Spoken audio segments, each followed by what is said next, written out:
हिंदू धर्म में तुलसी के पौधे को बहुत ही पवित्र पौधा माना जाता है। इस पौधे में साक्षात भगवान विष्णु और लक्ष्मी का वास होता है। भगवान विष्णु तुलसी पत्र के बिना किसी भी प्रकार का भोग स्वीकार नहीं करते हैं। तुलसी को विष्णु प्रिया भी कहा जाता है, इसलिए जो मनुष्य तुलसी की पूजा करता है वह कभी दरिद्री नहीं रहता है, उसकी कभी दुर्गति नहीं होती है। ऐसा मनुष्य घोर पाप करने पर भी नरक में नहीं जाता है। तुलसी को मात्र जल देने से क्या फल मिलता है, आइए जानते हैं।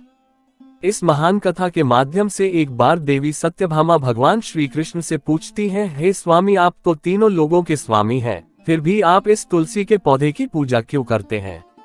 जैसे नित्य जल क्यों चढ़ाते हैं?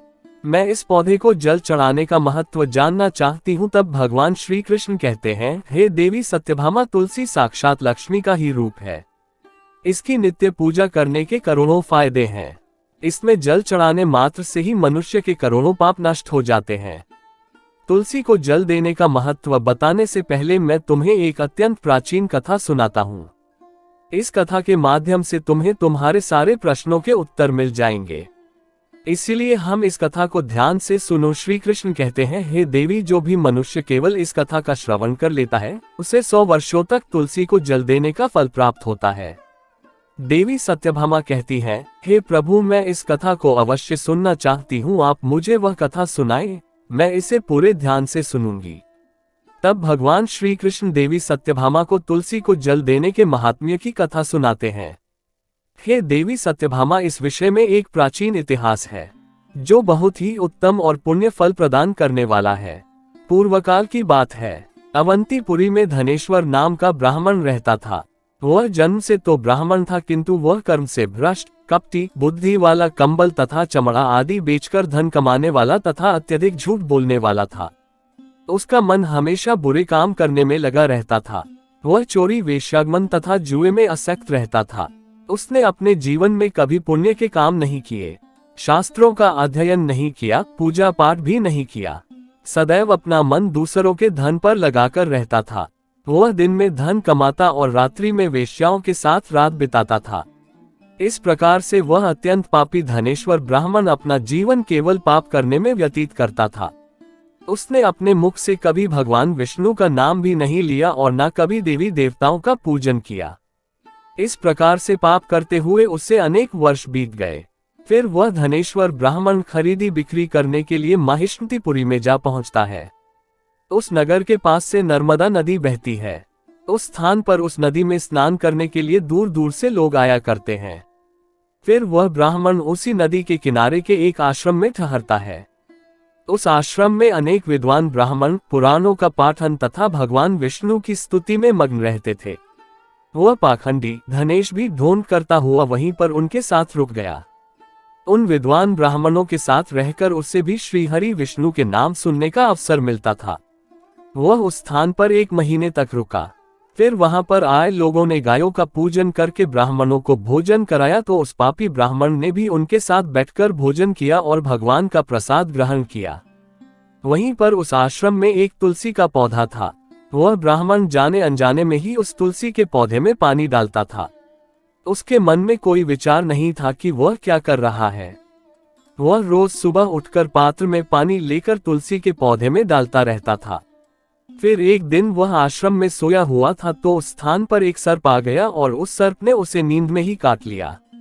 उस पापी ब्राह्मण की नींद में ही मृत्यु हो गई। सुबह जब अन्य ब्राह्मणों ने उसे बेहोश अवस्था में देखा तो उन्होंने उसके मुख में तुलसी पत्र और तुलसी का जल डाल दिया। फिर सभी ब्राह्मणों को पता चला कि उसकी मृत्यु हो गई है। उस पापी ब्राह्मण की मृत्यु के बाद उस स्थान पर यम के दूत प्रकट हुए और उसे पकड़कर यमलोक ले जाने लगे। रास्ते में जाते हुए वह ब्राह्मण विलाप करने लगा और यमदूतों से कहने लगा, हे यमदूतों, मुझे कहाँ ले जा रहे हो? मेरी मृत्यु किस कारण से हुई है? तब यमदूत कहने लगे, अरे दुष्ट ब्राह्मण, तूने जन्म से लेकर मृत्यु तक बहुत पाप किए हैं। तेरे पापों के कारण ही तुझे एक काले सर्प ने काट लिया और तेरी मृत्यु हो गई है।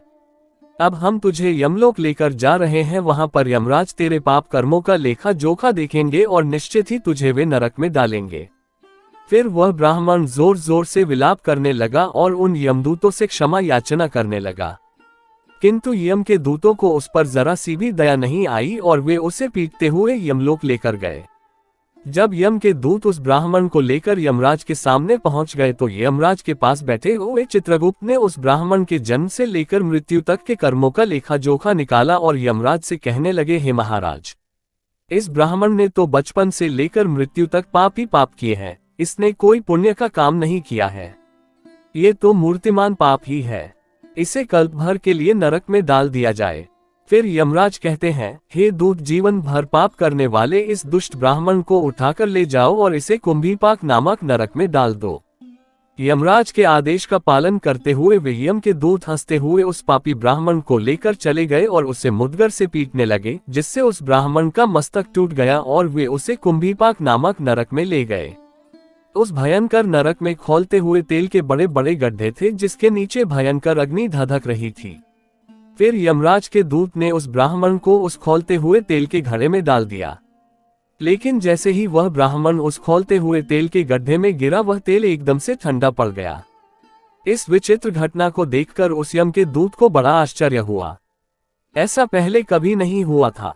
उसने कितने ही पापियों को उस तेल के घड़े में डाला था, वे सभी उस खौलते तेल में गिरकर छटपटाने लगते थे, लेकिन जैसे ही वह ब्राह्मण गिरा, वह तेल अचानक से शांत और शीतल हो गया।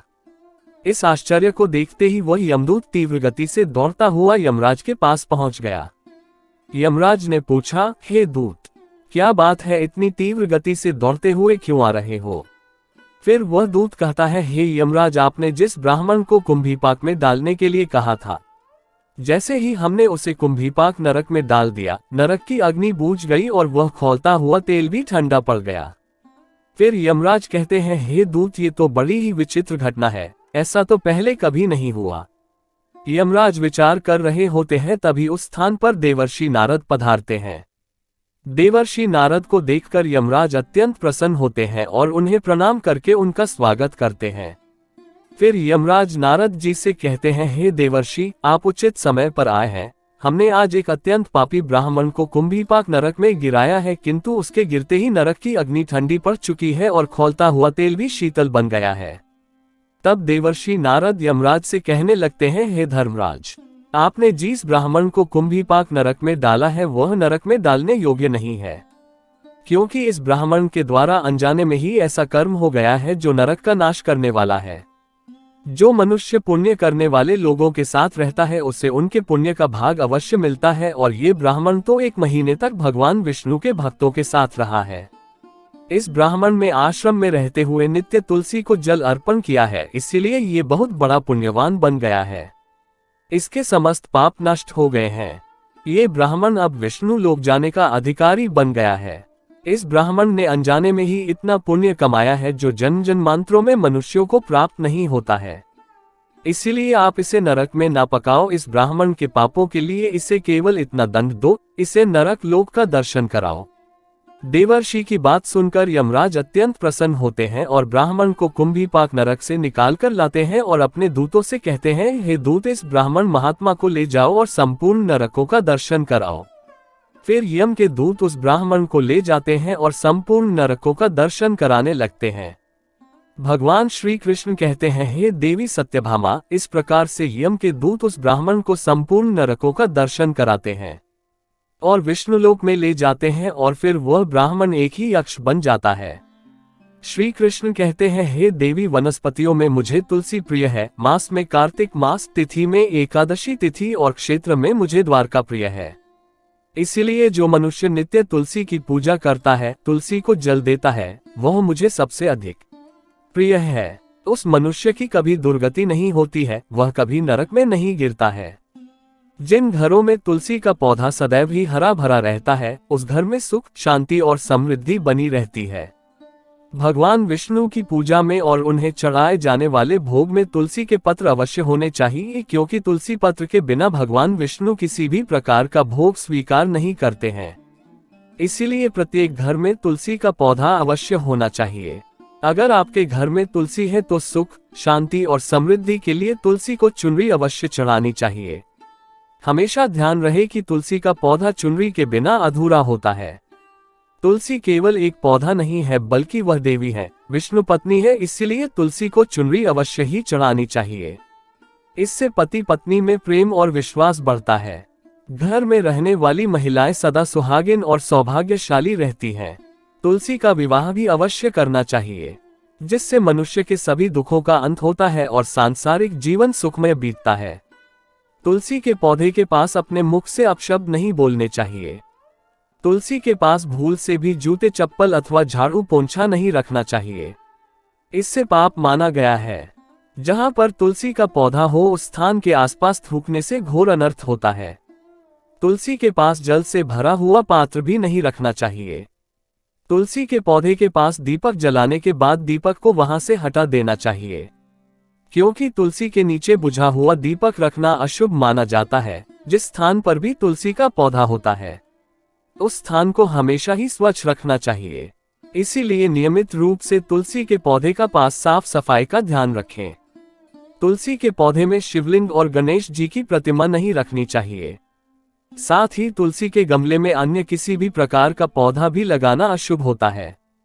तुलसी के पौधे के पास कपड़े भी नहीं सुखाने चाहिए, अन्यथा कपड़ों से गंदा पानी तुलसी के पौधे पर गिर सकता है। ध्यान रहे, तुलसी के पौधे को नाखून से नहीं तोड़ना चाहिए, इससे तुलसी का अपमान होता है। यदि तुलसी के पत्ते सूख कर गिर जाते हैं तो उन्हें कचरे में नहीं फेंकना चाहिए। उन पत्तों को आप तुलसी की मिट्टी में ही दबा दें। रविवार के दिन तुलसी के पत्ते नहीं तोड़ने चाहिए और रविवार को तुलसी को जल भी नहीं चढ़ाना चाहिए। बाकी अन्य दिन नित्य बिना चूके तुलसी को सुबह जल देना चाहिए और शाम के समय एक दीपक जलाना चाहिए। अक्सर महिलाएं स्नान के बाद अपने बाल खुले रखकर ही तुलसी को जल देती है। ऐसा करना गलत होता है। महिलाओं को हमेशा ही अपने बाल बांधकर माथे पर सिंदूर लगाकर ही तुलसी में जल देना चाहिए। इससे तुलसी का आशीर्वाद प्राप्त होता है। घर में तुलसी का पौधा लगाते समय ध्यान रहेगी, इसके लिए गंदी मिट्टी का उपयोग ना करें। तुलसी के पौधे के लिए शमशान की अथवा गंदगी वाले स्थान की मिट्टी का कभी उपयोग नहीं करना चाहिए। इससे तुलसी मां रूठ जाती है और सूखने लगती है। तुलसी का पौधा कभी गंदे स्थान पर नहीं लगाना चाहिए, जैसे नाली अथवा बाथरूम के पास तुलसी का पौधा कभी नहीं रखना चाहिए, अन्यथा गंदा पानी तुलसी के पौधे में गिर सकता है, जो बहुत ही अशुभ माना गया है। घर में तुलसी का पौधा कभी सूखना नहीं चाहिए। शास्त्रों में ऐसी मान्यता है कि तुलसी का पौधा सूखना अकाल मृत्यु की सूचना देता है। घर में तुलसी का पौधा सूख जाए तो घर की सुख समृद्धि खत्म हो जाती है। सूखी हुई तुलसी में मां लक्ष्मी का वास नहीं होता है। शास्त्रों के अनुसार मासिक धर्म के दौरान महिलाओं को तुलसी के पौधे में पानी नहीं डालना चाहिए और तुलसी को स्पर्श करना भी वर्जित है। तुलसी को बिना स्नान किए जल नहीं देना चाहिए और पैरों में चप्पल आदि पहनकर भी तुलसी को जल ना दें।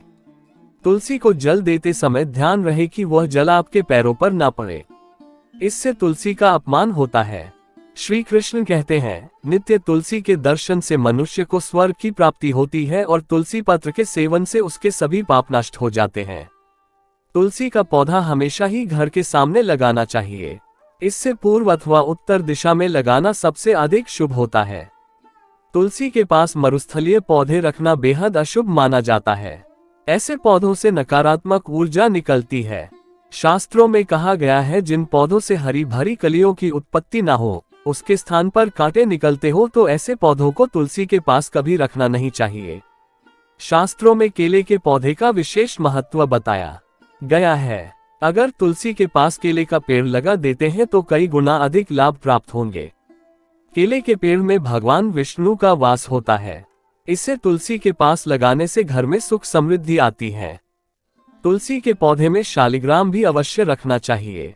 तुलसी के गमले में शालिग्राम रखने से तुलसी का और भी अधिक शुभ प्रभाव आपको देखने को मिलेगा। शालिग्राम भगवान विष्णु का निराकार रूप माना जाता है। ये काले रंग का पत्थर होता है, जिसे विलक्षण और मूल्यवान माना गया है।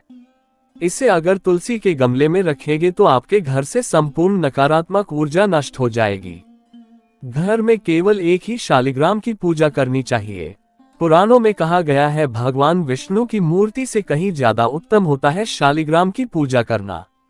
शालिग्राम को चंदन लगाकर उस पर एक तुलसी का पत्ता रखना चाहिए। प्रतिदिन शालिग्राम को पंचामृत से स्नान कराना चाहिए। ऐसा करने से सभी जन्मों के पाप नष्ट होते हैं। शालिग्राम सकारात्मकता और सात्विकता का प्रतीक होता है। तो दोस्तों, इस प्रकार से भगवान श्री कृष्ण ने देवी सत्यभामा को तुलसी के पौधे को जल देने का महत्व बताया है और घर में तुलसी का पौधा लगाने के नियम बताए हैं। आपको ये कथा कैसी लगी कमेंट करके जरूर बताएं। जानकारी अच्छी लगी तो वीडियो को लाइक जरूर करें। साथ ही कमेंट में जय श्री कृष्ण और जय मां तुलसी जरूर लिखें। आपसे विनती है कि आप इस चैनल को सब्सक्राइब जरूर करें ताकि ऐसी ही आध्यात्मिक जानकारी आपको प्राप्त हो। आप सभी का धन्यवाद।